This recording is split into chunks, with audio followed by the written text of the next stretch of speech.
Salve galera, vamos hoje ao 17º dia da Copa do Mundo 2026, o último dia da fase de grupos, a última rodada dos últimos grupos a definirem os classificados para a segunda fase, certo? Que são os grupos da Inglaterra, de Portugal e da Argentina. Já temos definidos aí 28 equipes para a fase de 16 avos de final, faltam apenas 4. Sendo dessas 4, um segundo colocado e 3 terceiros colocados do critério desempate. Ontem, no 16º dia, tivemos grandes jogos, decepções, esperanças e milagres acontecendo na Copa. Então vamos começar pelo dia de ontem, vamos começar de trás para frente pelos últimos jogos da meia-noite, certo? E vamos começar pela seleção que eu estou aqui vestindo seu manto. O jogo entre Egito e Irã. O Egito já entrava em campo com 4 pontos, o Irã entrava com 2. Uma vitória do Irã colocaria o Irã já na segunda fase. Uma vitória egípcia colocaria em primeiro lugar, independente do jogo da Bélgica. E o empate, que foi o que aconteceu, colocou o Egito já classificado para a segunda fase e o Irã vai ficar até os últimos segundos das últimas partidas, dependendo do resultado de terceiros. Por exemplo, o que o Irã precisa agora para se classificar? Precisa torcer para um tropeço da República Democrática do Congo contra o Uzbequistão, quase impossível. Precisa torcer para uma vitória de Gana contra a Croácia, pode acontecer. A Croácia sairia fora na primeira fase. E tem que torcer também para que haja um vencedor no jogo Áustria e Argélia, que é do grupo da Argentina, que eu acho bem difícil de acontecer, porque se os dois empatarem, os dois se classificam. Mas vamos falar sobre o jogo de ontem. O Mahmoud Sabeh fez um gol aos 5 minutos de jogo para o Egito. Aí o Taremi, que é o craque do Irã, logo depois desperdiçou um pênalti. Bateu o goleiro. Mano, a gente que joga bola, a gente parece que tem uma percepção foda, né? Eu vi ele passando a mão assim no rosto, cabisbaixo, falei, mano, esse cara vai perder o peixe. Não foi dito e feito. Aí, aos 14 ainda, o Rezaian, um pouquinho depois, fez um golaço. Ele está sendo um grande jogador iraniano. No final, teve gol do Irã anulado, gol impedido, por poucos centímetros. Cabeçada na trave, choro. O Irã que passa por tudo que passa, os ataques americanos e israelenses. Vamos lá voltar a falar, não é um país 100% para se falar, coitadinho do país, porque o governo iraniano é um lixo, mas o povo iraniano, os jogadores iranianos, não tem nada a ver com isso. E o que essa delegação iraniana está passando, desde que se classificou nas eliminatórias asiáticas, vai não vai para a Copa, pode não pode ir, chega lá, Estados Unidos manda eles todo jogo, depois do jogo, voltar para o México, todas as dificuldades, os caras fizeram uma Copa digna, merecem se classificar e tem um bom futebol, certo? O Egito está classificado, daqui a pouquinho a gente já vai falar contra quem o Egito joga na próxima fase, certo? E a Bélgica, que tinha feito 2 jogos fraquíssimos nas 2 primeiras rodadas, ontem se redimiu, meteu 5-1 na Nova Zelândia, 2 gols do Trossard, um golaço do De Bruyne, outro gol de Lukaku, gol de cabeça, o maior artilheiro da história da Bélgica, e o Saelemaekers. Enquanto o Elie Ajuste fez o gol que diminuiu para a Nova Zelândia, que se despede da Copa, é o que a gente imaginava que ia acontecer, e a Bélgica vai para a segunda fase. A Bélgica tem um bom time, o Doku voltou depois do nascimento do seu filho. A Bélgica pode ser uma pedra no sapato, principalmente da Argentina, se ficar mesmo daquele lado do chaveamento, como provável adversário se os dois ganharem, né? Então, vamos esperar para ver o que vai acontecer. Já nos primeiros jogos da tarde de ontem, tivemos um Iraque e Senegal fantástico. Por quê? O Iraque praticamente todos sabíamos que não teria mais chances, né? Fez 2 partidas muito fracas, perdeu. E o Senegal também perdeu para a França e Noruega, apesar de que fez um bom jogo contra a França no primeiro jogo. O Senegal precisava ganhar e ganhar bem, estava com 3 gols negativos no saldo, para ser um dos melhores terceiros colocados. E ganhou, foi para 3 pontos e disparou no saldo. De menos 3 foi para saldo 2, positivo. Por quê? Meteu 5-0 no Iraque. O Diarra fez 1, o Sarra fez mais um, o Papagueye fez 2 e o Nidaye fez 1. Sadio Mané fez uma boa partida, se redimindo dos outros jogos. E ó, que legal, Senegal classificado já para a próxima fase, provável adversário da Inglaterra. O jogo mais decepcionante para mim, não, se bem que, não, o segundo jogo mais decepcionante para mim não foi por causa das duas seleções, foi por causa da Noruega, porque a Noruega entrou em campo com 10 reservas contra a França, esperávamos o duelo Mbappé-Haaland, briga pela artilharia, não aconteceu nada disso. O Haaland não entrou em campo, o Mbappé não fez gol, mas não foi um jogo decepcionante em todo sentido, porque a França jogou muita bola. E quando fala-se assim que a França jogou muita bola e não teve gol do Mbappé, parece que não jogou muita bola. Mas a França não precisa que o Mbappé faça gols para jogar muita bola. E o Mbappé provou ontem que tudo bem, poderia ter feito gols para disparar na artilharia aí, porque hoje, vamos lá, o Mbappé jogou pra caralho, mano. Ele correu, marcou, deu passe pra gol, deu várias opções de gols. Primeiro lance do jogo, aos 20 segundos de jogo, ele deu uma cacetada no travessão. Seria o gol mais rápido da história das Copas, se ele faz aquele gol. Então o Mbappé tá jogando pro time, tá sendo importantíssimo. Só que aí a França tem alguns outros craques, né? Alguns. Dembélé, bola de ouro atual, melhor do mundo, já tinha desencantado no último jogo contra o Iraque. Fez 3. Assim, em 20 minutos ele fez um hat-trick. E é também um dos recordes de Copas do Mundo. E os 3 gols muito parecidos, 3 golaços. E nenhum deles, o Mbappé teve sua camisa puxada, conseguiu ainda rolar a bola pro Dembélé, fazer o gol. O Olise está jogando demais. A maioria dos gols começam pelos pés do Olise. E aí no finalzinho, ainda Désiré Doué fez o 4º gol. A Noruega, mesmo com o time reserva, tinha diminuído com o Asgard para 2-1 e manteve aí um ritmo até bom contra a França. Só que depois perdeu um pênalti. O Maignan pegou um pênalti e ficou 4-1 para a França, 100% de aproveitamento, 9 pontos. E a França vai jogar com a Suécia. Quem ganhar pega o vencedor de Alemanha e Paraguai. Aí tivemos já a primeira grande história, primeiro grande milagre, e Cabo Verde está classificado. Cabo Verde, estreante em Copas, segundo menor país a disputar uma Copa do Mundo, só Curaçao é menor, estreante africano, que tirou Camarões nas eliminatórias, empatou com a Espanha no primeiro jogo 0-0, o jogo que consagrou o goleiro Vozinha, empatou com o Uruguai 2-2 no segundo jogo e ontem empatou de novo 0-0 com a Arábia Saudita. A Arábia Saudita está eliminada e Cabo Verde com apenas 3 pontos, não ganhou nenhum, mas também não perdeu nenhum, está classificado. E até hoje, na história das Copas, recente história de Cabo Verde, é a única seleção que ainda não perdeu nenhum jogo em Copas do Mundo.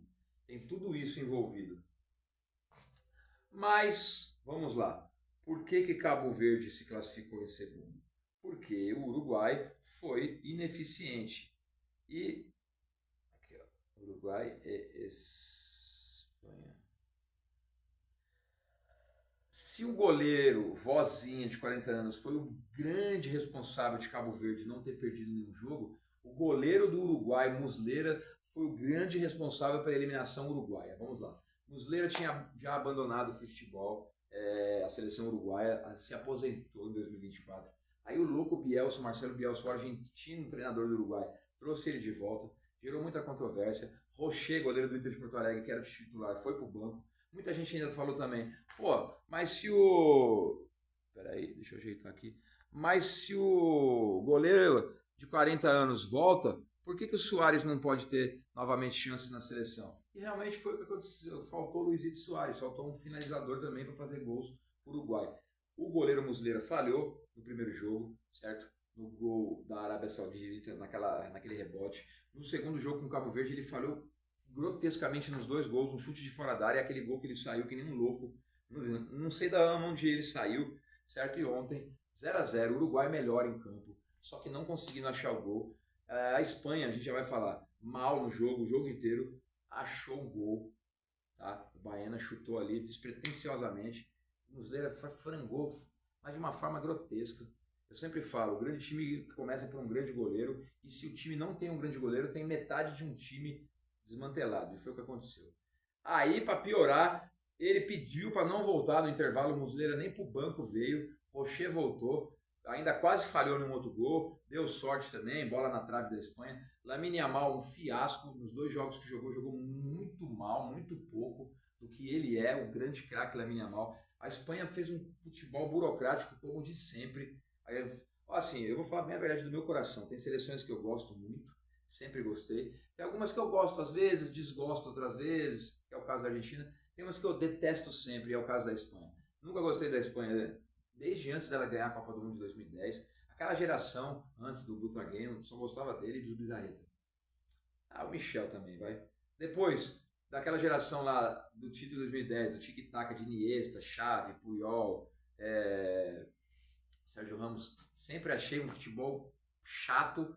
Ganhou 2 euros, ganhou de novo uma euro agora nessa geração do Lamine, e eu acho um futebol que enche o saco, e tomara que seja eliminada. Eu tava torcendo tanto pro Uruguai ganhar ontem, não só porque eu gosto do futebol uruguaio, porque aí a Espanha ia ser obrigada a jogar com a Argentina.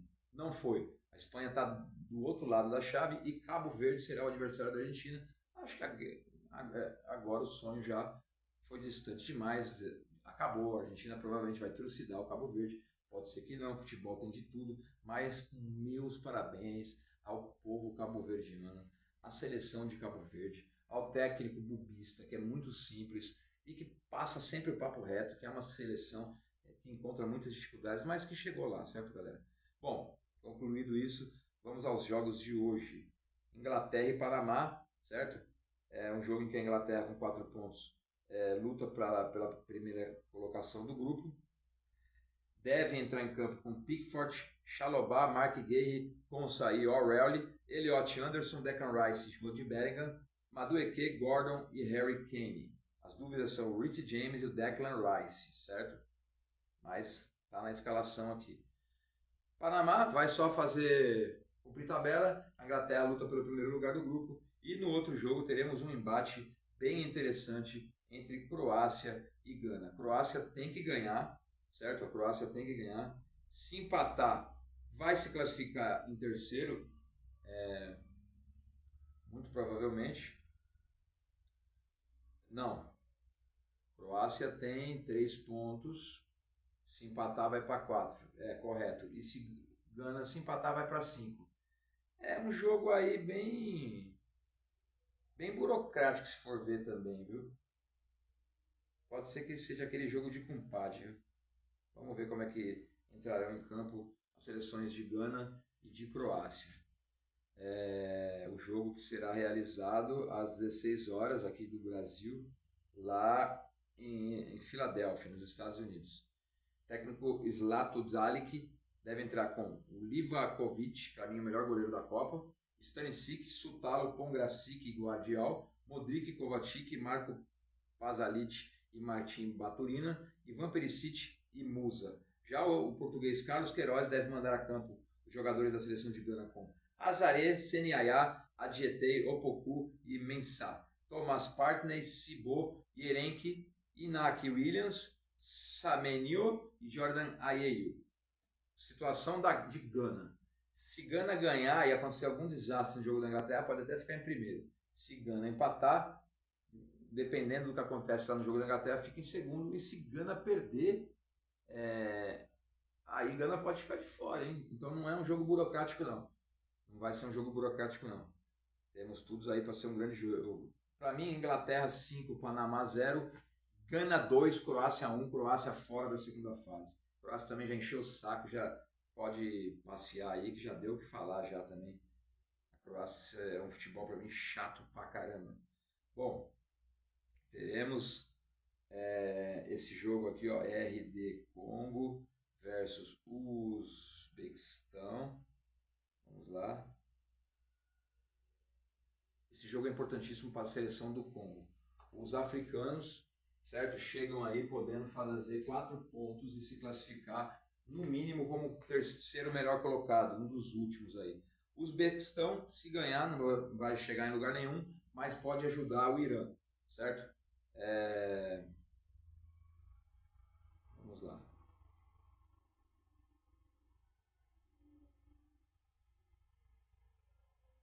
Escalações, eu quero escalações.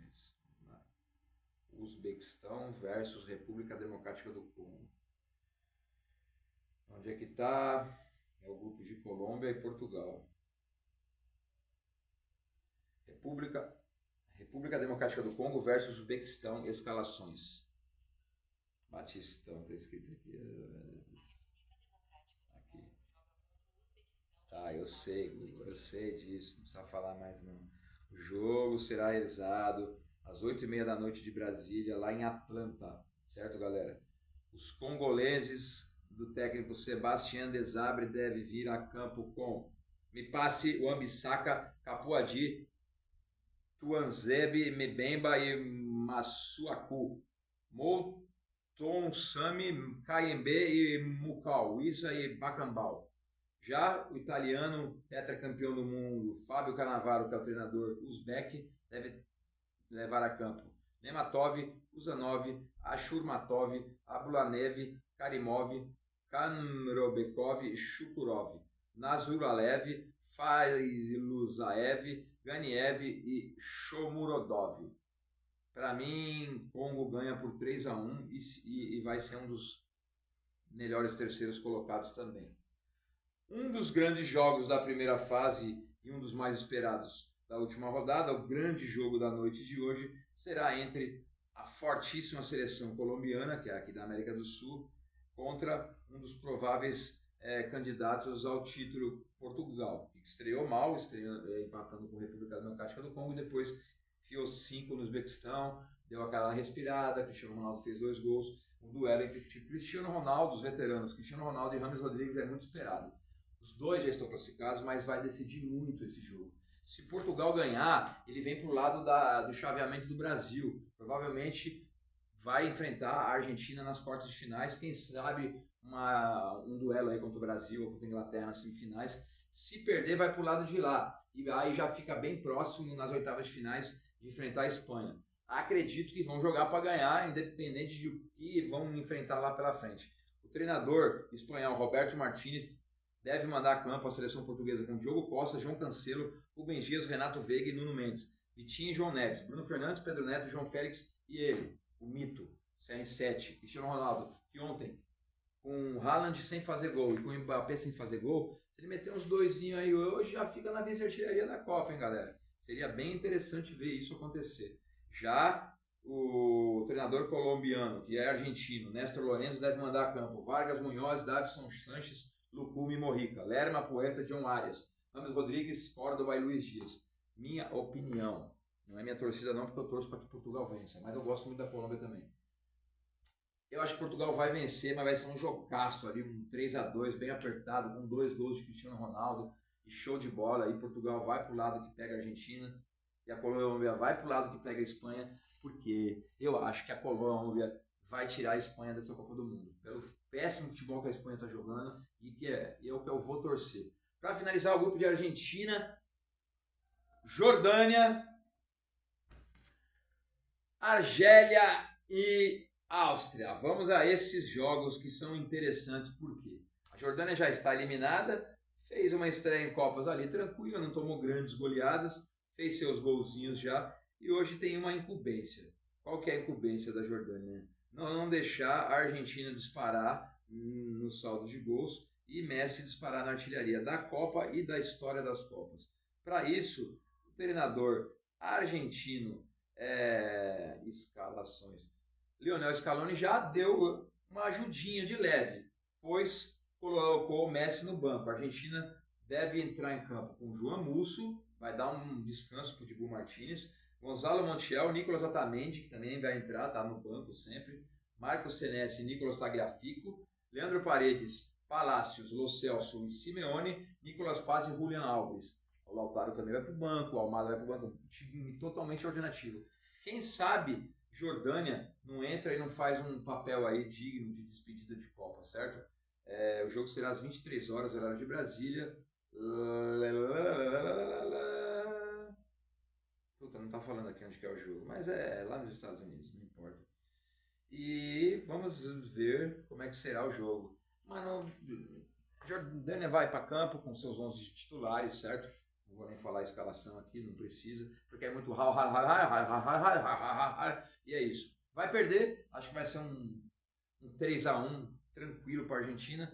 Vou torcer para que o Lionel Messi não dispare na artilharia nem da Copa, nem da história das Copas. para ficar mais emocionante também a partir da segunda fase essa briga. E o jogo interessante do grupo, agora a gente vai falar, é entre Áustria e Argélia. Por quê? A Áustria e a Argélia têm uma história muito em comum de uma situação que aconteceu em 1982. Esse jogo, quer dizer, essas seleções estavam no mesmo grupo. A Argélia, que seria a primeira seleção africana a se classificar para uma segunda fase de Copa, na Copa da Espanha 82, dependia de que a Áustria ganhasse da Alemanha para se classificar. O que aconteceu? A Áustria perdeu. A Áustria entregou o jogo para a Alemanha e a Áustria se classificou junto com a Alemanha, que depois a Alemanha seria vice-campeã mundial. Hoje, né, 82, 92, 2002, 2023, 42 anos depois, estão lá Áustria e Argélia disputando uma vaga para a segunda fase da Copa de 2026, podendo empatar e se classificar as duas juntas. Que seria, assim, uma combinação, né, meio que cômica, para não dizer trágica, por tudo que aconteceu em 82, pela raiva que os argelinos têm desde então dos austríacos. Por isso, acho que a Argélia não entraria num jogo desse. Mas o que acontece? Os dois têm 3 pontos. Se os dois ficam no empate, vão para 4. A Argentina já é líder. Então um vai ficar em segundo lugar, o outro vai ficar em terceiro. No automático, como um dos melhores terceiros. Só que o que ficar em segundo, que hoje seria a Áustria, vai pegar a Espanha. Então, talvez a Áustria não queira pegar a Espanha. Então são várias combinações, certo? Que podem acontecer aí. Independente de tudo isso, a Argélia do treinador Vladimir Petkovic vai para campo com Lucas Zidane, Belgauli, Mandi, Bonsebaidi, Aiti, Nouri, Bardoui, Bentaleb, Caíbe, Maza, Mahrez e Gouiri. Já os austríacos do técnico Ralf Rangnick vão para campo com Schlager, Posch, Danso, Alaba e Leimer, Schammer, Schlager, Schewaldi, Schmidt, Wanner, Sabitzer e Arnautovic. Para mim, Argélia 2, Áustria 1. E a Áustria, ó, vai tomar no toba e vai pagar pelo que fez em 82 e não vai se classificar. E o Irã vai se classificar. Dito tudo isso, galera, hoje à noite, quando acabarem todos os jogos, vou fazer um vídeo para falar de todos os jogos e todos os enfrentamentos dos 16 avos de final. Porque aí eu vou começar a fazer diferente os vídeos. Eu vou fazer o vídeo só ao final dos jogos dos dias. Não vou vir mais falar todos os dias, vai acontecer isso, as escalações são essas, eu acho que vai ser tanto. Já vou falar tudo num vídeo só, hoje à noite, ao final dos últimos jogos da terceira rodada, né? Dessa última rodada da fase de grupos. E aí, diariamente, eu vou fazendo os vídeos sobre tudo que aconteceu, certo, galera? Agora vamos lá, pra gente já concluir o vídeo aqui. Como é que estaria hoje aqui, ó?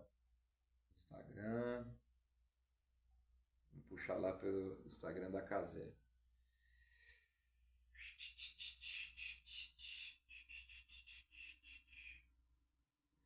Vamos ver como é que estaria hoje. A papagaiada toda aí.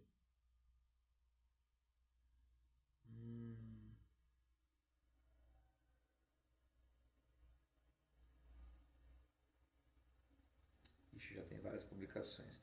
Estaria hoje assim, ó, os mata-matas. Alemanha e Paraguai definido, França e Suécia definido. Quem vencer joga as oitavas. Para mim, Alemanha e França. Canadá e África do Sul, que é o jogo já de amanhã, que abre a fase de mata-mata. E Holanda e Marrocos. Eu acho que vai dar Holanda e Canadá. E aí, já vou para as semifinais, Holanda e França. Nesse mesmo lado, se continuar do jeito que ainda está, e Portugal, por exemplo, perder ou empatar para a Colômbia, ele fica em segundo. Portugal pega a Gana e Espanha, por enquanto, pega a Áustria. Eu acredito que teríamos um Portugal e Espanha. Estados Unidos e Bósnia, Bélgica e Coreia do Sul. A Coreia do Sul muito provavelmente não vai se classificar entre os melhores terceiros colocados, mas independente de quem for para esse jogo, acho que a Bélgica ganha e joga com os Estados Unidos. E aí, galera, se de um lado eu acho que vamos ter uma França e Holanda numa quarta de finais, acredito que Portugal tira a Espanha. Mas mesmo se for a Colômbia, eu vou torcer e também acredito que tire a Espanha. Mas vamos dizer que seja Portugal por enquanto. Portugal e Bélgica. Portugal vai para as semifinais com a França. Mbappé contra Cristiano Ronaldo, hein? Do lado do Brasil, Brasil e Japão. Brasil ganha. Noruega e Costa do Marfim, a Noruega ganha. Vou mudar já o que eu falava antes, porque o Brasil...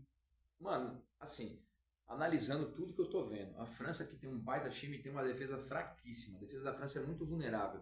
O Brasil se ajeitou na defesa, só tomou o primeiro gol contra o Marrocos. E a Noruega também, o Brasil tira a Noruega. Eu acho que dessa vez o Brasil chega nas quartas.